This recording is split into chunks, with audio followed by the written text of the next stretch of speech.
من الجمهور ومن الطبقة المثقفة إلى الفنان ضاحي ضمير الأهوازي. وطبعا مفاجأة، نسمع الهوسة من الشاعر مهدي درعم العقبي.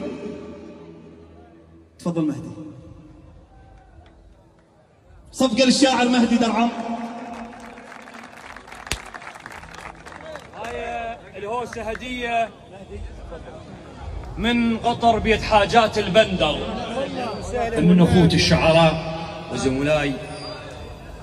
انقطع حبل الابداع سنين، انقطع حبل الابداع سنين، او سئلوا حضرتك شديت، ما يدرون يا ضاحي بصوتك كم ألم داويت. يا ابو امير انقطع حبل الابداع سنين، او سئلوا حضرتك شديت، ما يدرون يا ضاحي بصوتك كم ألم داويت. تمنيت عدل يسمع، تمنيت عدل يسمع عباده ويسمعك يا ريت. تمنيت عدل